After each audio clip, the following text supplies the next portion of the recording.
Okay, so just really quickly, going to talk about the efficiency in twisting. So we're going to do the concept first, and then we'll go specifically into how that applies to gymnastics. So let's take a solid object like this wooden coin. So when we're talking about spinning a coin like this, my favorite method is to take one finger on one side, one finger on the other side, and then push them in opposite directions, just like this, to create a nice efficient spin. Now that works because the center of mass of this coin is also the axis that I'm spinning around. So when I push them in opposite directions, everything lines up in perfect efficiency. Because it has that relationship of the axis being its center of mass, I can also just put a finger here and flick one side of the coin. Me flicking this side has the same effect as me pushing in opposite directions, because when I act on one side, the other side responds in the opposite direction. So we can still get a nice efficient spin just by flicking one side. Now let's say we didn't have a solid object. Let's say we had something like this that's made of paper. It's not a coin, but I'm using what I got. So in this scenario, the center of mass is also the center axis, but when I act on one side, because of the lack of stability in this object, the other side doesn't respond immediately.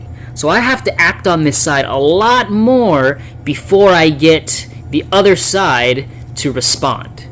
This is similar to what you would see in a one-arm pull twist. Eventually it becomes a nice, efficient twist, but not at the beginning. It takes a lot more force to create that. So let's go directly into gymnastics.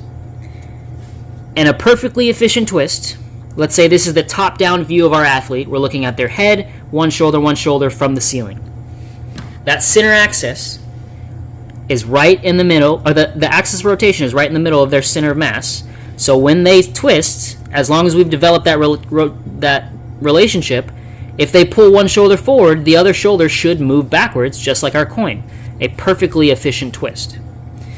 Development here is super key, because if we don't develop this relationship of one shoulder affecting the other, then pulling one shoulder forward would get the same effect that we had with our flexible object. So that looks something more like this, where one shoulder has pulled forward, but the other shoulder doesn't respond immediately. It's a delayed response. Of course, we saw the difference between the solid coin efficiency and the flexible tag efficiency. That's very clearly a difference in what you're going to get out of it. But it goes deeper than that. When you pull one shoulder forward and the other shoulder hasn't responded, your center axis is no longer your center of mass. Actually, it shifts. Your center becomes this point here out in front.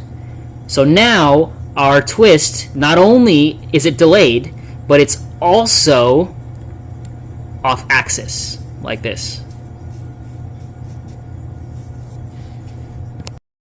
So that's the really cool thing about this video that Al Fong posted, because not only did he introduce this no-arm twisting technique, not a new technique, but he also showed the process, which makes it easy for us to see some of this off-axis twisting. So this athlete here, again, it really doesn't matter what you do with your arms, just what the relationship is between one shoulder and the next. So this athlete pulls his arms in, but as we can see, as this shoulder drops back, this shoulder also goes forward, just like our efficient coin twist. So both of those shoulders are working in opposite directions, and you can see it especially in this quarter twist here, where this arm is pulling this way and this elbow is pulling back. Again, the specific technique of what he's doing with his arms is not the key here. The key is that there is a relationship between one shoulder and the other, so regardless of what he does, the other shoulder is going to work in opposition. So now we have these girls who are taught to twist by, I'm not exactly sure how they were taught to twist, but you can tell that they were taught to twist by pulling either one arm or both arms forward. So what we see now is once we've taken those arms out of the equation, their body still twists off axis. What pulling does is it allows you to add extra force in, so even though you are off axis, you can still complete the twist. It's not as efficient, but you can still get it done. So especially let's see, the forward ones is a little bit more obvious. Especially here, we can see this athlete drops this shoulder forward, and we get a delay before this next shoulder actually drops back. So that's why they look so wonky in the beginning, because they still have that delay even though their arms have been taken out of place. It's that off-axis twist. But over time, if you play that Coach Alphong's video through the end, you can see what the end result is. Once they do develop that relationship and they do learn how to twist around that axis, they are so much more efficient.